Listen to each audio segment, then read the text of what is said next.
vamos retomar nosso trabalho. É o momento do diálogo, do debate, das perguntas.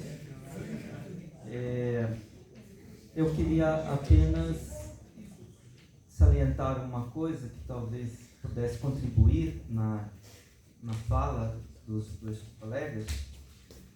E para Boaventura, essa questão, digamos assim, da noção de Deus, ela está, por assim dizer, situada na relação entre a alma e Deus, né? Um ponto de partida bastante agostiniano, digamos assim, né? Então, né, a própria alma traz em si esta noção de Deus, digamos, a memória, por exemplo, no itinerário Boaventura fala que, por exemplo, há certas noções que não vêm da experiência do mundo exterior, como a noção de ponto na geometria, ou a noção de unidade, de na aritmética, né? Assim também a noção de Deus, digamos, a partir da noção que temos de felicidade, né, como Agostinho no livro 10 das Construções coloca, né, essa noção já está de alguma maneira ali pré-jacente, né, como também a vontade, o desejo, né, a vontade do verdadeiro e a verdade do bem também está orientada a vontade está orientada para essa noção de Deus. Ninguém ama o que não conhece, aquilo de que não tem nenhuma noção. Como o homem ama o verdadeiro, ama o bem, isso implica uma certa noção do sumo verdadeiro e do sumo bem, né? E também há a questão do intelecto, né? Ora, entre aspas, objeto do intelecto é o ser. E aí é tudo aquilo que o professor Luiz Felipe expôs, né? Sempre que temos uma noção do ser que implica uma imperfeição ou uma privação no ser, né? A compreensão daquilo que é imperfeito ou que implica uma privação ou uma negação, ela parte daquilo que é positivo. Então, buscando a noção do ser inteiramente positiva, se chega então a essa noção do ser como ser divino, né? Não o ser particular, não o ser universal, né? Mas o ser divino. Esse seria o objeto propriamente dito do pensamento ou do intelecto, né? Então, só queria trazer esse elemento a mais, né? Dessa conjunção entre a alma humana e Deus. Então, uma vez que isso se dá, digamos assim, a própria prova que Anselmo traz, ela não é de todo construída, digamos assim, a partir de um conceito propriamente dito somente, né? Mas ela corresponde também a uma experiência, a uma orientação existencial da própria alma humana, né? Digamos assim. Bom, nós vamos então passar para esse momento do diálogo, do debate. Eu vou propor aos dois que coloquem, cada um faça uma pergunta um para o outro, e depois eu vou passar a colocar para eles as perguntas que vocês colocaram. Então, eu vou tentar organizar, enquanto isso, aqui as perguntas de vocês, enquanto os dois dialogam, tá bom? Vou colocar a pergunta primeiro, então, professor Daí, eu agradeço ao professor Marcos ressaltar esse aspecto sobre, como diz na linguagem boaventuriana, a questão da imagem, né? Essa relação com a alma. Queria fazer uma pergunta para o professor Adail sobre a noção de que quando você conhece alguma coisa, você tinha até falado um pouco sobre isso, essa ideia de nós pressupomos a existência, né? Você tinha até falado da própria existência. Em geral, a existência pode ser auto-evidente, geralmente quando se diz respeito a si. Às vezes é mais difícil em relação aos outros, você precisaria de ter algum tipo de experiência em relação a isso. A pergunta que eu coloco é em que medida essa crítica, vamos dizer assim, que o Tomás de Aquino coloca, pensando então que é mais fácil a compreensão a partir dos sentidos, inclusive no que diz respeito à existência e não à essência, e que em sentido essa crítica ela poderia, dentro de uma reflexão, por exemplo, sobre o conhecimento atual, vamos tentar trazer aquilo que a gente falou que ficamos um pouco mais escondidos. Do ponto de vista atual, uma compreensão acerca da própria antropologia, ou seja, o conhecimento do próprio ser humano. Né? Essa questão do conhecimento de uma coisa que existe, de uma realidade, como a gente entende, por exemplo, o conhecimento e como dessa realidade a gente pode ou não chegar até a essência. Você chegou até a falar isso, né? Que elas são as coisas contingentes, a gente tem uma compreensão melhor da própria essência. Como é que a gente poderia entender isso do ponto de vista da antropologia? Há uma certa confusão antropológica contemporânea, né? Você como psicólogo, enfim, eu acho que eu estou tendo a tendência, meu Deus, a imaginar que psicologia e antropologia, elas não, na verdade, as duas coisas andam caminhando cada vez mais juntas, né? Como é que você vê essa contribuição que essa proposta de Tomás poderia dar para uma compreensão do próprio ser humano, uma autorreflexão, enfim? Obrigado, professor Luiz. Até pela oportunidade de falar sobre isso também. A psicologia, ela, segundo Tomás de Aquino, assim, a nossa psicologia tomista hoje, nós estamos reflorescendo um pouquinho, que não é um termo totalmente novo, até falar de Freud, de Jung, de Adler é fácil, mas a verdadeira psicologia não tem como não nascer se a Terra não for a antropologia, porque só tem sentido de ser a partir da antropologia. Então, a compreensão da essência humana, ou do ser humano, realmente, quando nós olhamos apenas para o aspecto externo, eu creio que essa é a pergunta e profundamente válida, mesmo conhecendo digamos, a parte mais acidental, mais externa do ser humano, nem sempre você consegue chegar à compreensão da própria essência do ser humano. E há uma diversidade hoje, eu acho que nunca antes na nossa, assim, na existência humana, nós tivemos tantas divergências sobre o que é o próprio ser humano.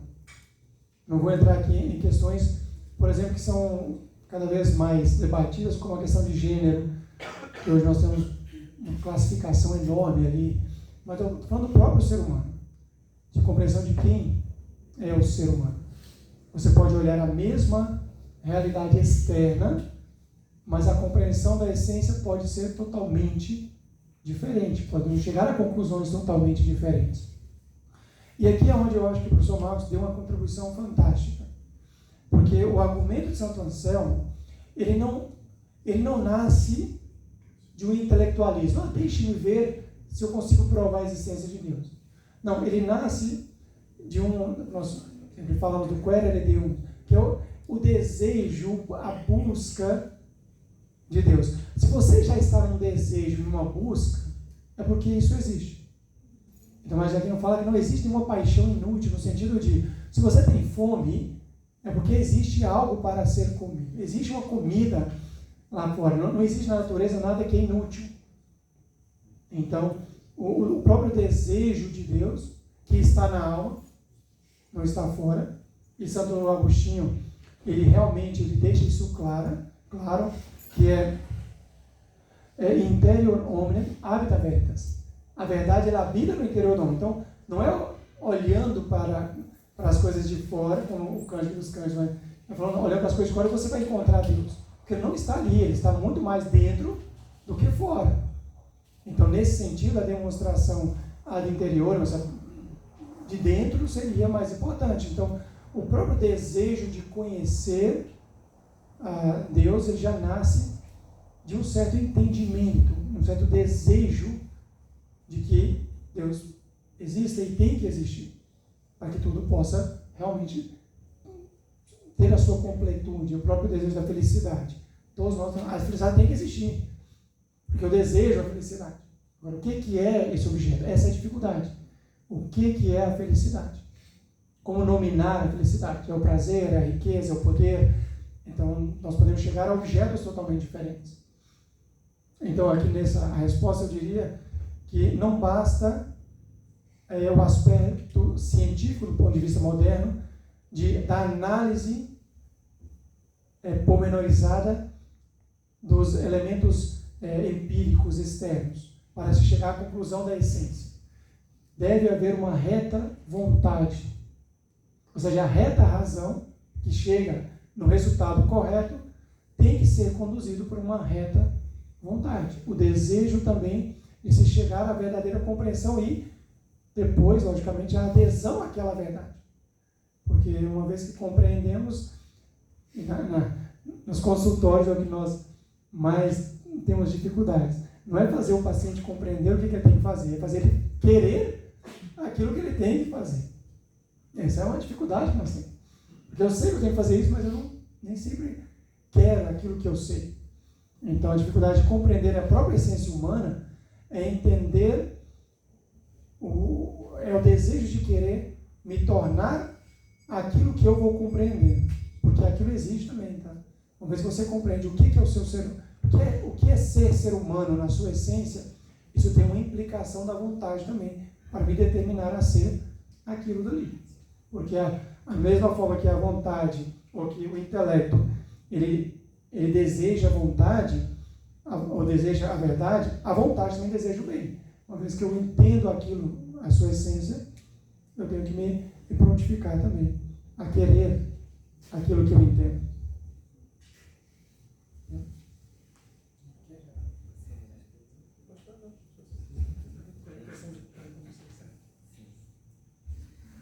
Bom, então, nós vamos às perguntas. Eu organizei as perguntas aqui, como são muitas, em três tipos. Uma mais relacionada com a questão do ser e de boa-ventura, depois outras relacionadas a Tomás, né?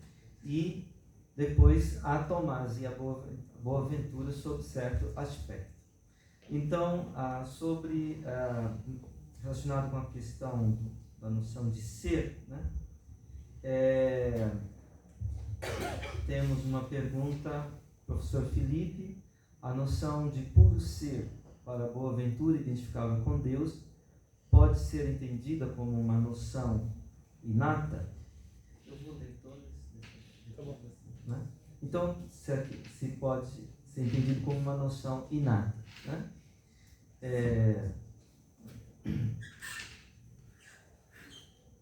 Depois, uma outra pergunta: qual a compreensão que devemos ter em relação ao ser na perspectiva do ôntico e do ontológico? Então, do ôntico e ontológico. Ainda uma outra: atribuir o nome Deus ao ser criador limita a compreensão desse ser a um único conjunto de pensamentos ou crenças metafísicas? Como podemos explorar a ideia de ser criador sem restringi-lo a definições teológicas específicas?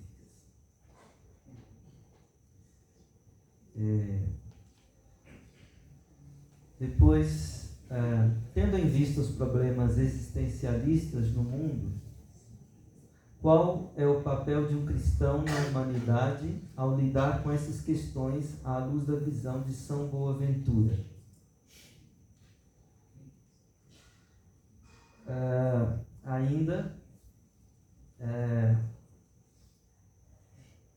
Temos uma pergunta aqui que tem um hebraico. Vou pedir para quem o fez. É o professor de exegese, né? Por favor. Uma das possíveis origens do nome de Deus é que se derive de uma forma performática do verbo. Qual é o verbo mesmo em hebraico? Isso aí, Havá. E dizer que, como é que é em hebraico, Yahvé? Yahvé. Se deveria traduzir seja e não é. Esta possibilidade agrega alguma coisa a uma metafísica contemporânea mais baseada na experiência humana e religiosa? Ótimo. E temos, nesse conjunto de perguntas aqui, não é bem uma pergunta, pelo que eu entendi, é uma afirmação. Só que não sei se entendi. a pessoa que fez pode explicar, talvez. Posso não captar todos os atributos, mas a existência a partir de minha, não sei se faltou uma palavra, não posso deixar de evidenciar uma existência de um ser. A partir de minha existência? Não sei. Se alguém fez a colocação. Sim. O professor colocou os atributos, né? Sim. Se me faltam os atributos, se não cabe em mim todos os atributos, eu não consigo dizer todos os atributos, portanto eu não vou ter o ser supremo. Mas eu posso não ter todos os atributos, mas tenho a existência. E por ter a existência... Sim. Tá, entendi. Obrigado. Desculpa pela... eu acho que fica mais para você. Tá. Tá. Então vamos dar a palavra ao professor Felipe para esse conjunto de perguntas aqui. Eu não sabia que era a minha segunda banca de doutorado. Se soubesse, eu tinha me preparado um pouco, mas... Enfim. Não, mas brincadeiras à parte, são muitas perguntas, é claro que algumas eu vou tocar com mais profundidade e não. Veja, em alguns momentos parece que Boaventura traz essa ideia, uma noção de ser inato, né? Ideias inatas. Mas ele entende que é possível chegar à noção de ser. Então, assim, a gente estava até conversando que não se trata, entre os medievais, de uma ideia, de uma compreensão por intuição. Não é isso, né? Então, embora haja inato no sentido de que, como Deus nos fez a sua imagem e semelhança, ok? E tem o elemento da imagem, significa dizer que dentro da própria alma, obviamente, ele coloca elementos da sua própria presença. Ele chega a comentar isso, por exemplo, também no próprio itinerário, né? Só que eu não vejo como se fosse a compreensão plena do ser puro, ou seja, chegar ao final, se dá exatamente como se fosse uma evidência intuitiva. Não. Realmente é um dispositivo discursivo, ou seja, lógico, né? Botar assim, dialógico. No sentido de que a inteligência, ela caminha para poder conseguir aprender melhor, né, obviamente, esse ser, como ser puríssimo, como ele coloca aqui, né, no itinerário, certo? Embora, como eu havia falado, né, em vários momentos ele chega a comentar sobre a existência, o Marcos até falou, de algumas ideias que o próprio Deus nos coloca como...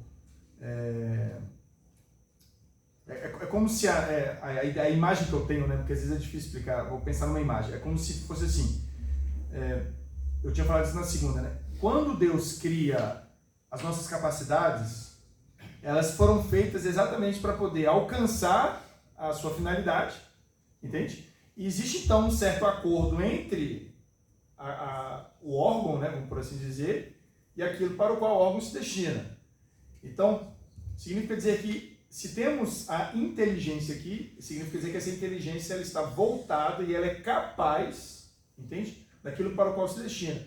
Então, não é só uma intuição que foi colocada e que de uma forma evidencialmente ela brota e você não tem nenhum tipo de caminho intelectual, não. É possível, por meio de um caminho intelectual, compreender de fato o ser puro, porque o intelecto ele foi feito de tal forma que ele precisa cumprir a sua finalidade. A ideia de causa final é muito crucial para os medievais. E nesse sentido, né, assim como o Adael falou, causa final, vamos botar assim, a vontade foi feita para o bem, né? O intelecto foi feito para o ser. E não é qualquer ser. Então significa dizer que ele chega a compreender. É óbvio que a relação que você tem com esse ser puro é que eu acho que tem uma certa sutileza em Boaventura, que é o que ele coloca lá no itinerário 7 ou no número 26, né, da recondução. Que mas a relação com esse ser é que, aí aquela frase famosa, né, que você não vai perguntar para o intelecto, entende? Você não vai, não é quem vai te permitir esse último estágio de relacionamento com o ser, não passa mais pelo esforço humano. Mas veja, o intelecto foi feito para o ser, né? O intelecto ele é capaz desse ser puro. Portanto, embora seja inato enquanto presença da imagem, ele também, por meio do seu próprio, de um certo esforço, okay, que tem uma certa limitação, o intelecto se volta para esse ser puro. Deixa eu ver aqui, sobre a questão do Deus ser e a definição se o restringe, eu acho que não. Porque eu gosto dessa ideia de que o conhecimento se dá por meio de termos, por meio de definições. É claro que aqui não se trata de uma relação como dar nomes, né, que é uma coisa muito bíblica, né? Você pode dizer que às vezes dar nome dá aquela ideia de pegar a coisa, né, como se tivesse um controle, às vezes tal, o poder, né? Acho que a gente até fala um pouco sobre no Futuro de Númerosão, quando ele fala no Moisés Monoteísmo também, uma ideia de tentar compreender e captar a própria divindade. Eu não vejo que se trata disso, não se trata de restrição, se trata de compreensão da própria realidade. De outra forma, sem o termo, você não consegue compreender nada que deriva do próprio termo, ou seja, qualquer tipo de acidente, qualquer tipo de realidade. Em última instância, a não existência de conceito, ela também impede a produção do próprio conhecimento. Okay? Porque o que está em jogo aqui é como a mente opera. E se a mente não opera por conceitos, ela, no fundo, você estaria tirando dela exatamente aquilo para o qual ela foi feita, que é a compreensão desses termos, né? Vamos dizer assim.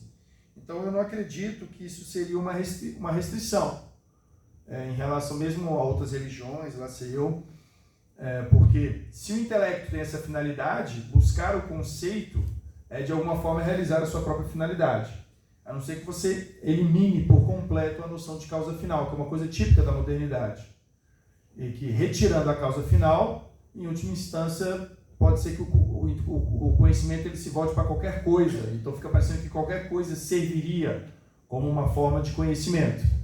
Eu vejo isso como uma forma reduzida, é um dos problemas que eu vejo na modernidade, que é uma certa fragmentação, pulverização do ser humano, por conta dessa incompreensão da causa final, e aí ele usa uma falácia bem da composição, né? Porque ele toma a parte do homem pelo todo.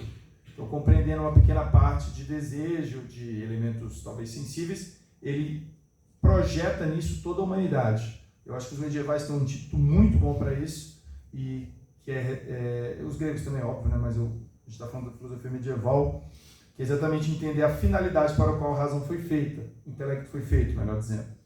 E nesse sentido, o conceito de Deus, ele inclusive permitiria, eu acho que isso é muito claro em Boaventura, saber exatamente com aquilo em relação ao qual se está estabelecendo uma relação, né? Ok? Aproveitando a frase do Marcos de Agostinho, a gente não ama aquilo que a gente não conhece.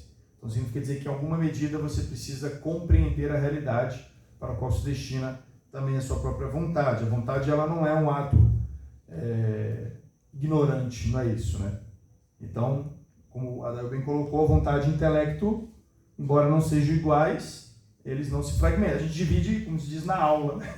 A gente divide, para usar o termo aristotélico, né? A gente divide na mente, né? A substância divide a substância dentro da mente.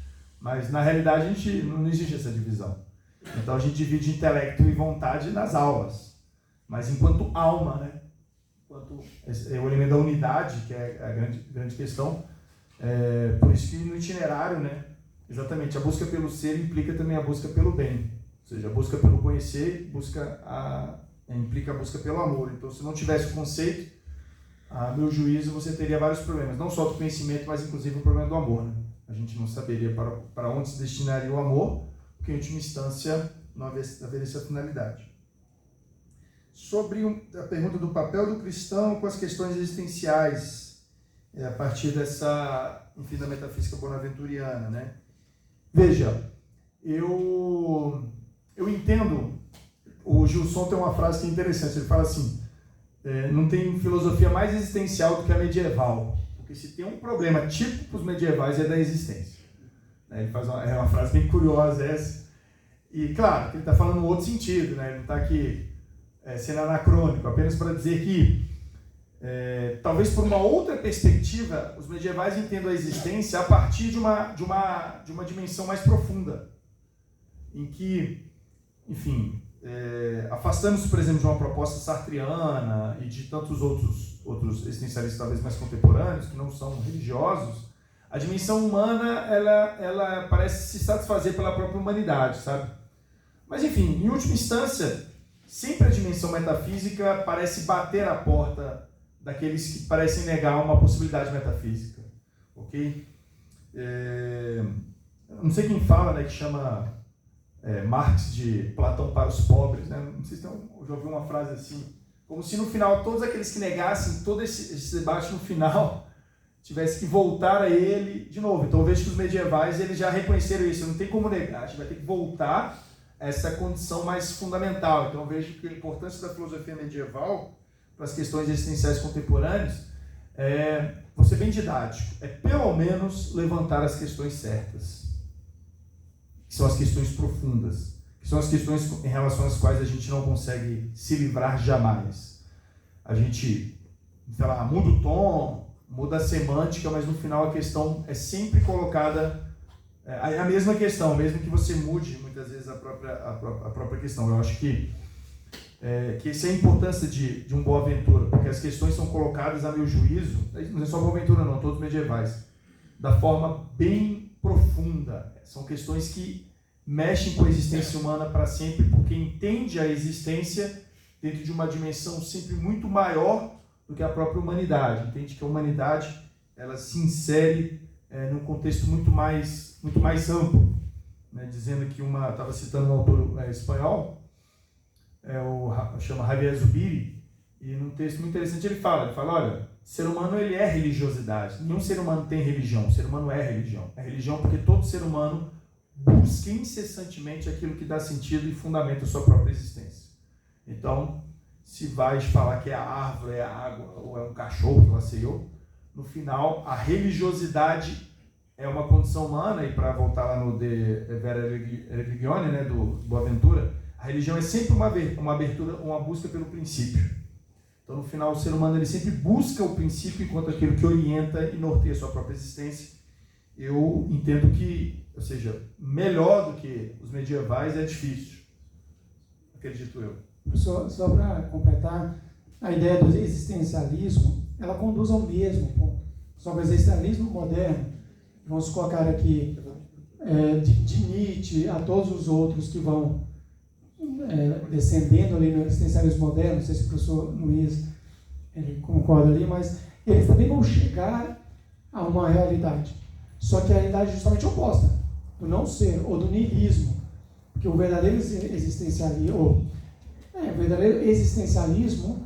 moderno, ele conduz a isso. Ou você chega no ser, e você aceita a existência do ser, ou você nega essa possibilidade. E negar essa possibilidade é o niilismo, é o nada. Porque a única oposição do ser absoluto, como o Parmênides já tinha colocado, é o não ser. Então, assim, Nietzsche ele cavou e realmente, não vou dizer que ele faz uma metafísica, ele não faz exatamente uma metafísica, mas a profundidade do existencialismo, quando compreende realmente a pergunta da existência, ou conduz ao ser, ou não conduz ao lugar, ou conduz ao não ser, por uma negação demais da vontade. E só para encerrar de forma bem curtinha, né, o André colocou de forma muito brilhante isso, eu concordo, né, a questão do verbo, né, Felipe, eu acho que nesse caso não é só debate linguístico, não. Mas eu vejo que essa é a questão dos medievais e os gregos ficarem tão preocupados exatamente parece que discussões também verbais, né, ens, não sei o que, sabe? Porque no final o que se trata é exatamente da sutileza da forma como a existência se dá e como a existência está vinculado à manifestação, ela é completa ou não.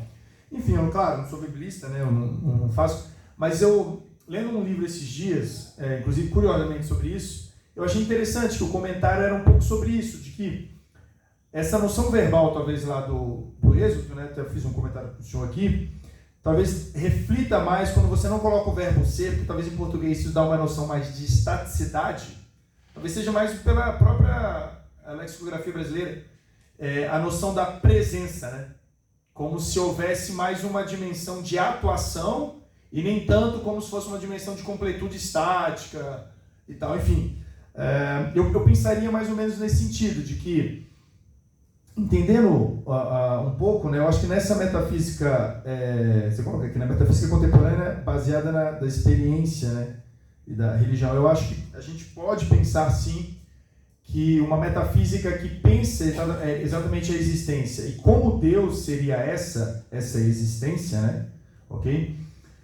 Talvez uma ideia de que Deus ele é exatamente por ser vou dizer assim, um contínuo, né? Ou seja, Deus não como alguém que foi e apenas faz ecoar, né? Mas ele é sempre, né? Ou seja, eu acho que talvez o seja isso, né? Seja porque dá essa dimensão talvez maior de continuidade, não sei. Porque às vezes o pode parecer um pouco de completude terminada, mas não contínua, não presente.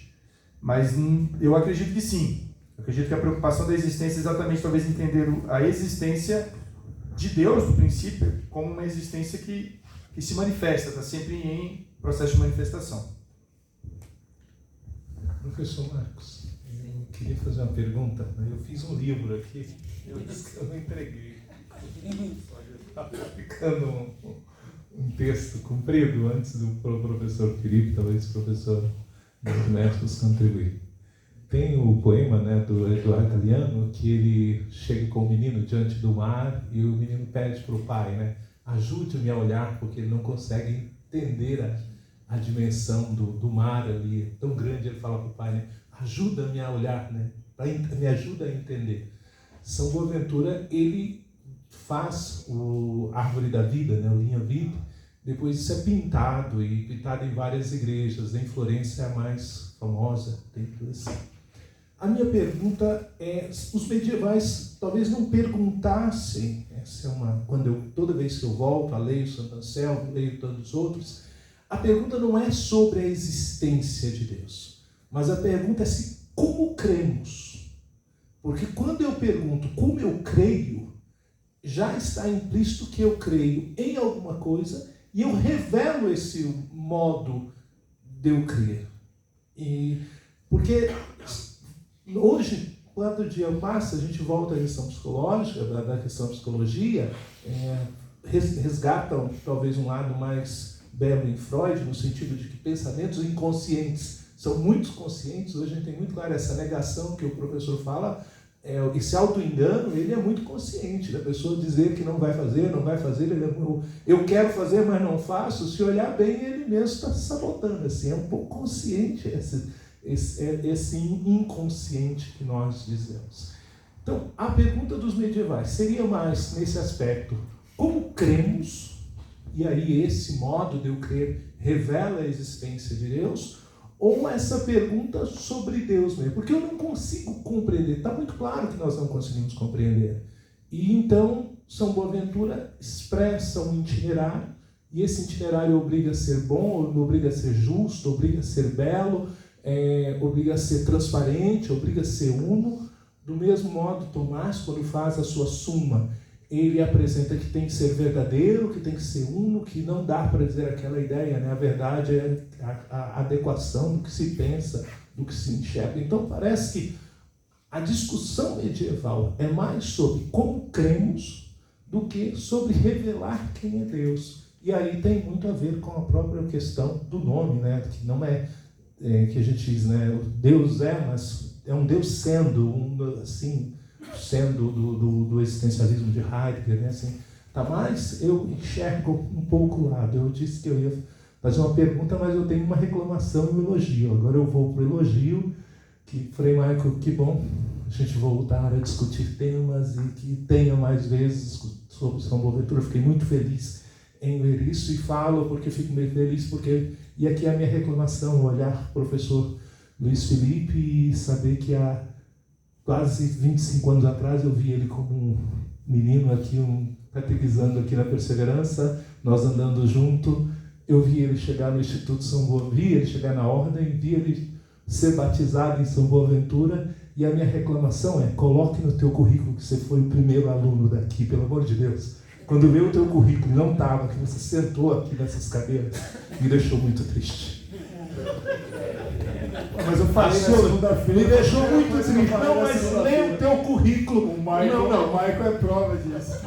Vola, a palavra fica, assim, então, o texto fica, assim, então, pelo amor de Deus, assim, não faça isso de novo, porque quase que eu me retirei logo no começo. Fico na pergunta. Muito legalista, tem que escrever. Objetivo. A meu ver, foram 2 elogios, então. Então ótimo. É verdade. A reclamação foi performática. E só para responder rapidamente, Frei, eu acredito que se a questão é como cremos, talvez os medievais eles entendam uma questão antropológica, mas eu acho que às vezes quando ele vai, por exemplo, se a questão é filosófico-teológica, eu acho que há uma diferenciação sim em como a questão se dá. Eu não sei se a questão humana é como cremos. Porque o Gilson, ele coloca no seu texto que Santo Anselmo, Boaventura e Tomás partem de elementos de fé. Assim, sim. Isso assim, então não...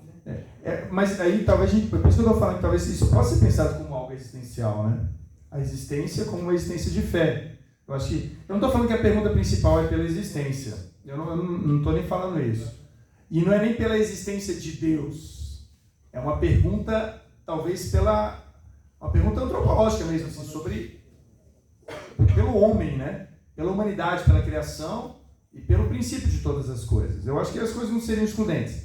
Apenas para dizer que a pergunta não é pela existência de Deus. Por isso a pergunta é pela existência. Vendo a nossa realidade, a realidade das coisas criadas. Agostinho faz muito isso, né? Boaventura faz muito isso. Tomás faz muito isso. O que é mais evidente? São as coisas criadas. Vamos começar pelas coisas criadas, então. Porque lá existe algo. Então eu vejo muito nessa dimensão, que é uma coisa que se perdeu, né?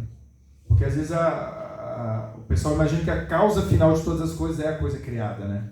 Então por isso que eu acho que a pergunta medieval é uma pergunta bem profunda sobre a existência. Mas eu não estou assumindo que é a principal pergunta, não. Eu sei que eu só não estou assumindo que é a principal. Eu queria dar um pitaco rapidinho na tua pergunta. Boaventura tem aquela obra chamada Breviloquium, né? E ele diz que se trata de fazer passar o credível ao inteligível, né? Quer dizer, o papel da teologia é traduzir ou transferir o credível no inteligível, né? E a outra coisa, nas questões disputadas sobre a Trindade, a primeira questão, ele coloca de duplo modo. Primeiro, se a existência de Deus seja uma verdade indubitável, e aí entra todo esse debate que foi feito agora à noite, e a outra é se ser Deus trino, se é uma verdade credível. Então tem as duplas perguntas. Primeiro, uma pergunta, digamos, racional, filosófica, né? Se a existência de Deus é uma verdade indubitável. E a segunda, uma pergunta propriamente da fé, da teologia, né? Se é uma verdade credível que Deus é trino, né? Então é só um pitaco, tá? Bom, vamos passar para o segundo conjunto. Tem muitas perguntas aí. Vamos lá? Então vou ler o segundo grupo de perguntas e depois tem 2 perguntas que é para os dois. Eu só peço que o nosso tempo, né? A gente fique de olho na questão do tempo, tá bom? A parte chata de quem faz a moderação, né? Como a ênfase de São Tomás de Aquino na razão e no entendimento intelectual da fé se contrasta com a abordagem de São Boaventura, que valoriza mais a experiência mística e a contemplação na busca pela compreensão de Deus.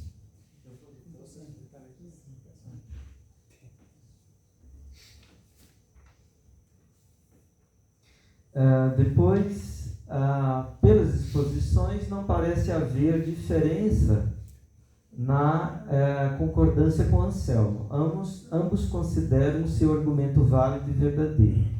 Mas a divergência parece estar na pedagogia, isto é, na aplicabilidade em demonstrar a alguém a existência de Deus. Assim, podemos conciliar os dois, pois ambos parecem ter razão. Depois, parecido com esta, o que é moralmente necessário para entendermos o argumento. Depois, São Boaventura parte do mais evidente para o menos evidente. E São Tomás de onde parte. Depois, no pensamento tomista, é possível estudá-lo para compreender os problemas da natureza? E tem a pergunta que a professora já tinha feito, né, que a gente tinha mencionado: posso não captar todos os atributos, mas a existência a partir da minha não posso deixar de evidenciar uma existência de um ser. Então, tem o segundo bloco, depois temos mais duas perguntas que eu colocarei para os dois. Perfeito, são muitas perguntas, e eu vou tentar responder o mais breve possível. Sobre a questão primeira da contemplação, temos que lembrar que o Tomás de Aquino, que está em sala de aula pregando, não é o monge, o frei, a pessoa que está orando. Então, aqui nós estamos fazendo uma argumentação a partir, digamos, de uma argumentação lógica. Lógico que a contemplação, ela precede em muito a razão. Ela precede em muito a razão. A vivência da fé, da contemplação, ela precede nisso. São Boaventura é magistral nessa questão, porque Tomás de Aquino ele não tem tantos livros da parte mística, ou que nós possamos compreender a parte mística, porque na verdade ele desde os seus 18 anos ou 17 anos ele já era professor, e a preocupação dele era justamente como transformar esses mistérios em algo ali compreensível. Então, em Tomás de Aquino nós vamos realmente encontrar nos seus escritos mais o Tomás de Aquino, professor, digamos, aquele que está ali trabalhando no intelecto, mas não aquela alma simples que aceita a vida do mosteiro, que aceita, de fato, na própria morte dele, ele indo para o Concílio de Leão, ele estava na casa da irmã dele, e ele pediu para voltar para um convento, não tinha nenhum próximo, ele foi para o mosteiro cisterciense, porque ele queria morrer totalmente consagrado, porque para ele isso era realmente o mais importante. Então a lógica não tem nenhuma precedência enquanto superioridade à contemplação. É só para fazer a nossa vida mais alegre ali nos debates. A questão do argumento válido, realmente, os dois, tanto Tomás de Aquino como Boaventura, eles não negam a validade do argumento, porque o argumento em si é válido. A questão ele é um argumento que poderia conduzir alguém da visão de que Deus não existe para a visão de que Deus existe. Nesse sentido, ele cumpriria a função do argumento único, sem o qual que nós não precisaríamos de nenhum argumento ulterior para provar para alguém que isso é real. Aí sim há uma divergência. Nesse sentido, e não é um problema considerar que há uma divergência nesse ponto de vista. Digamos, a igreja é isso, a igreja é unidade na essência e diversidade nas formas. Então essa é a parte mais importante. No essencial, não há nenhuma divergência, nunca houve. Aqui nós estamos falando de partes acidentais. O que seria necessário moralmente para se chegar ao argumento? Uma vontade decidida para o bem, para a verdade. E é o que nós vemos hoje em dia, e é o que nós vemos nos consultórios. Eu acho que aqui eu já incluo também a cotação do Frei. Tem um autor que eu acho que vocês conhecem muito, que escreveu Em Busca de Sentido, Viktor Frankl, que ficou no campo de concentração, e de fato ele começou a se converter assim, para uma psicologia mais profunda, depois de conhecer a história de São Maximiliano Kolbe também, na época era muito próximo ali. A ideia de que o ser humano ele pode viver apesar de todo o sofrimento, mas não pode viver sem sentido. É o que nós tocamos nos consultórios. E a falta de sentido, ela é a falta daquilo que você crê profundamente. Então, a verdade, assim como a bondade, ela se unifica no ato de crer. Então, eu não vejo assim, realmente, eu acho que é um aspecto da diferenciação que nós estamos procurando, porque o ato de crer unifica essas duas realidades. Então, moralmente, o que é necessário? Realmente, o desejo do bem. Porque a moral, ela está nessa linha, não é só saber o que é a verdade. Porque o professor de teologia moral pode ser extremamente imoral, mas a vontade de querer saber o bem, sem o qual você não vai nem se mover para conhecer isso. Por isso que na natureza, a quinta pergunta sobre a natureza, na natureza, para Tomás de Aquino, não há nenhum conceito anterior, mas há uma inclinação. E essa inclinação, ela é obrigatória? Não, mas para você ir contrário a essa inclinação do seu intelecto de desejar conhecer o que é o ente, ou a verdade do ente, você tem que fazer tanto esforço existencial que em algum momento você vai parar, sentar nas calçadas da vida e perguntar: estou fazendo certo? Porque tanto esforço eu não estou conseguindo chegar a nenhuma felicidade profunda e verdadeira, porque há uma inclinação, como essa rampa que está aqui, é uma inclinação onde, se você soltar uma água, alguma coisa lá, ela tendencialmente ela vem aqui, se você não colocar nenhuma barreira. Então, na nossa moralidade precisa isso, não colocar barreiras à tendência natural do desejo do bem ou da verdade. Ela buscaria ali o bem sumo, ou a verdade suprema. Como o próprio Santo Agostinho, quando define o mal, ele não coloca como a existência de algo, mas a escolha de um mal menor. E essa escolha é um ato moral, mesmo no conhecimento. Tá? E por último, a questão dos atributos.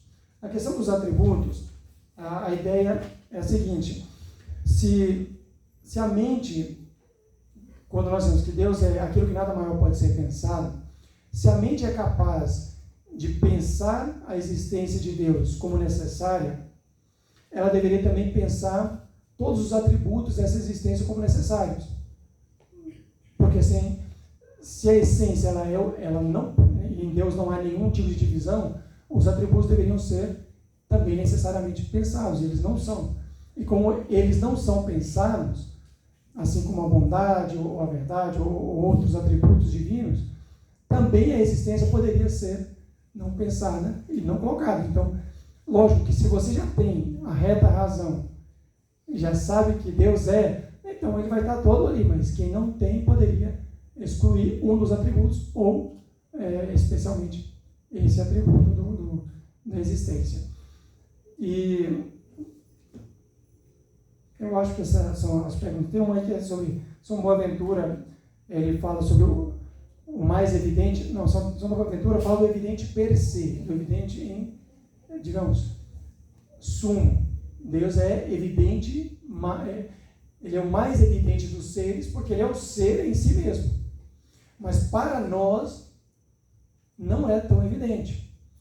Tanto é que uma pessoa que está em sofrimento, é mais evidente o sofrimento atual dele do que o valor da vida. Então, o suicídio pode ser uma opção melhor, porque o sofrimento atual, ele é mais evidente. Então, o que você sente atualmente, ele é mais evidente do que a existência como um todo. Para nós, tá? Para nós. A dor de uma pessoa, ela é mais evidente para ela do que o valor da própria vida. Mas per se, lógico que não é. Per se, a existência da vida é muito mais evidente. Mas enquanto esse é o esforço maravilhoso que vocês franciscanos fazem o tempo inteiro, de unir a teologia profunda ao sofrimento, digamos assim, como o Papa Francisco fala, das periferias. É essa a dificuldade, porque o sofrimento é mais evidente. Então, quem está no sofrimento não consegue contemplar digamos, a paisagem, a realidade. Então, assim, São Boaventura, realmente ele fala, Deus é o ser mais evidente. Mas Tomás de Aquino fala, o mais evidente per se. Mas para o sujeito, não é. O sujeito mais evidente é o nariz dele que está perto dele. Antes de passar para as duas perguntas finais, eu só queria lembrar uma coisa que eu acho que poderia ajudar. Uma vez um estudioso de filosofia medieval, ele dizia que, diante do argumento de Anselmo, há sempre uma divisão, né? E ele achava que um critério para que houvesse a divisão era a concepção que cada pensador tem sobre a relação entre pensar e ser, né? Então, sei lá, você podia pensar um jogo de dupla, né? Sei lá, um jogo de vôlei de praia, né? De um lado Tomás de Aquino e Kant, contra, do outro lado, o Boaventura e Hegel, né? Qual o critério para ambos estar no mesmo time e um estar contra o time do outro, né? O critério é esse que, para Boaventura e Hegel, pensar e ser tem uma identidade, né? Quer dizer, o fato de eu não poder pensar Deus como não existente me leva a afirmar que Deus existe, né? Então, a identidade entre pensar e ser. Agora, para Tomás de Aquino e para Kant, isso não vai ser possível. Então, ele colocou a divisão entre os filósofos e teólogos em relação a esse argumento de Tomás depende muito desse pressuposto, digamos assim. Ok, vamos então às duas perguntas finais. Uma em relação à educação. Qual a contribuição de São Boaventura e São Tomás de Aquino para a educação? E a outra em relação à teologia. No conhecimento de Deus, sob que termos, princípios e conclusões São Tomás e São Boaventura admitem o caráter teórico, especulativo e prático da teologia como ciência? Então, vou deixar para vocês dois responderem as duas perguntas. A educação e a teologia, a questão de ser especulativa e prática. Obrigado pelas perguntas. Eu achei interessante essa pergunta da educação, porque eu acredito que eu tenho ultimamente sido levado a acreditar que a filosofia franciscana é, na verdade, uma grande pedagogia em forma de filosofia ou teologia. O termo educação, né, que estou querendo traz o termo conduzir, vamos assim dizer, levar, enfim, né? E, em última instância, a Boaventura é sempre itinerário, é sempre recondução. Há sempre um caminho a percorrer. Então, eu tenho cada vez mais uma leitura do franciscanismo, toda a obra de Boaventura, principalmente, como uma obra sistematicamente pedagógica, entende? Em que ele está criando caminhos, vias, que ele chama de itinerários, enfim, tem até o termo recondução, que volta à raiz, né, de Duquesne, né? Como uma forma de você ordenar, orientar, seja o seu intelecto, seja a sua vontade, inclusive orientar a própria teologia, aproveitando um pouco desse tempo, porque, por um lado, a teologia é um conhecimento racional, ela é, mas a finalidade última da teologia não é a especulação em si, por isso que todos os desfechos do ponto de vista da própria teologia é unitivo. Então, se perdeu, do ponto de vista da filosofia moderna, uma tradição muito rica, desde Agostinho, mas principalmente passando por seu Dionísio, que é a famosa ideia de uma filosofia mística. Entende?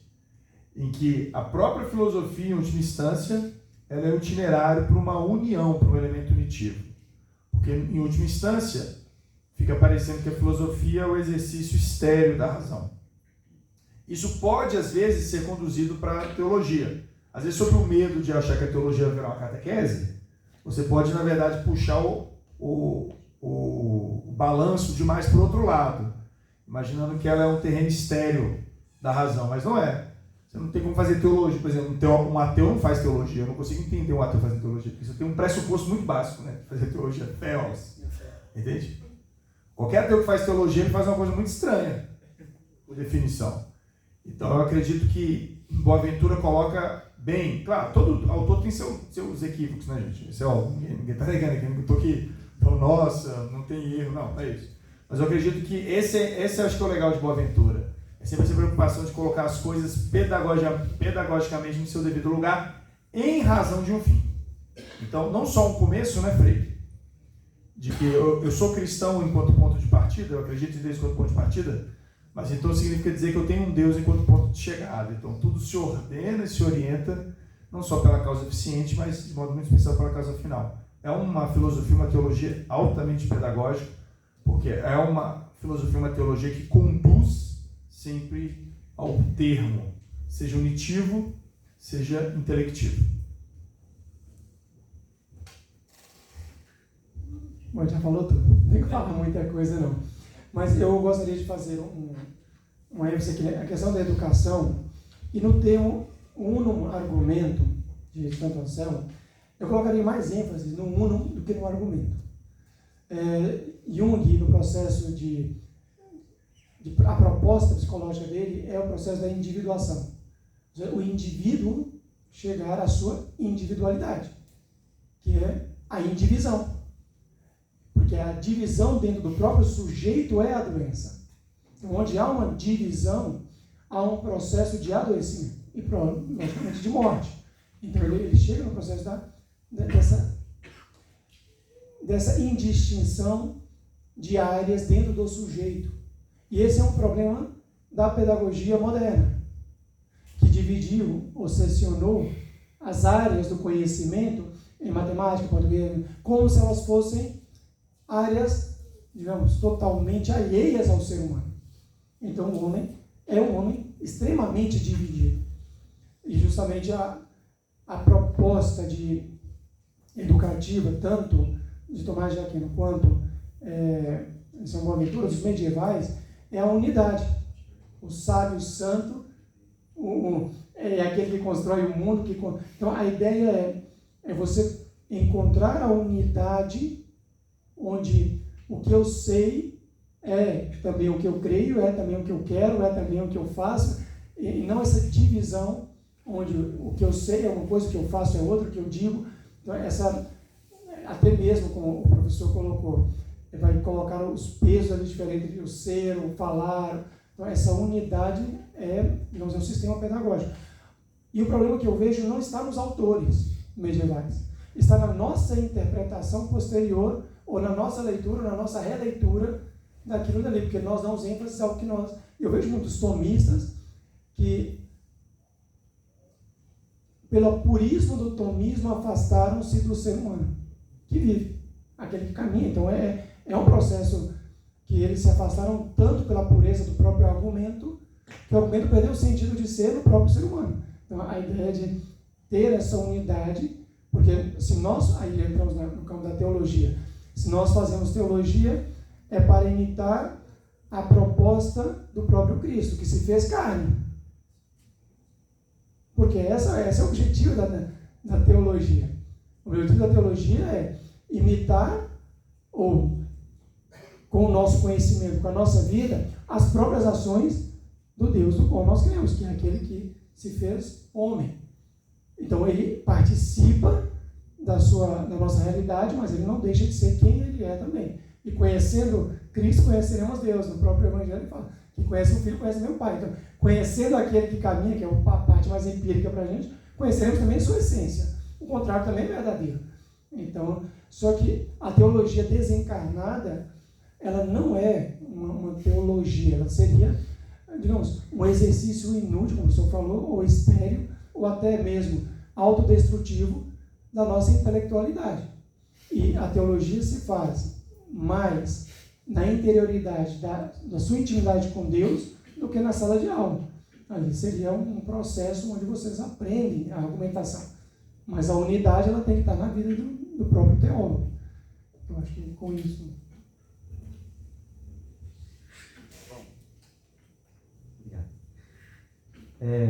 Acho que a gente pode caminhar para o encerramento. Eu queria agradecer aos dois colegas, né, o professor Luiz Felipe e ao professor Adail, por terem se disposto a contribuir para esta noite de reflexão.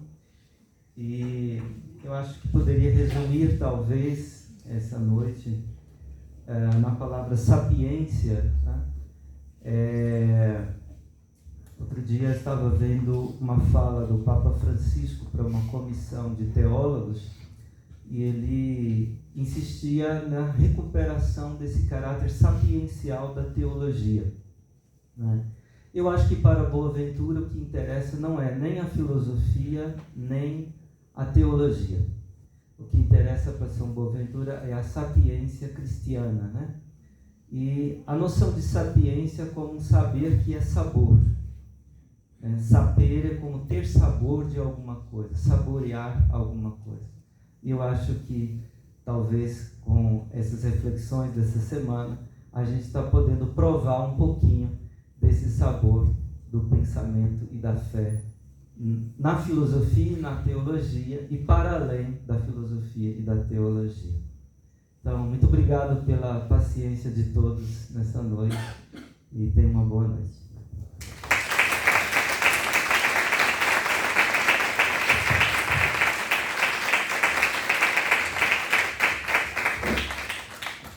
Muito obrigado, professores, por essa noite. De fato, agora fechamos todo esse ciclo de reflexão árdua na filosofia e teologia de São Boaventura e hoje, de modo particular, dialogando com Tomás de Aquino. Amanhã nós entraremos um pouco no ambiente de Tomás de Aquino, São Boaventura, que é sobre a dança e a música da Idade Média. Então, é o momento em que nós vamos falar um pouco, vai ser bem pouquinho, sobre o que constituía, como é que era a experiência da música, da dança naquele período. E vamos escutar, aproveitar, fazer a experiência daquele momento muito forte. E é marcante para a vida deles, porque é o contexto social no qual eles viviam. Então, são todos convidados para amanhã, a noite cultural, encerrando a semana acadêmica. O Senhor esteja convosco. Por intercessão de São Boaventura e São Tomás de Aquino, abençoe-vos Deus Todo-Poderoso, Pai e Filho e Espírito Santo. Amém. E de paz o Senhor vos acompanhe. Graças a Deus. Muito obrigado.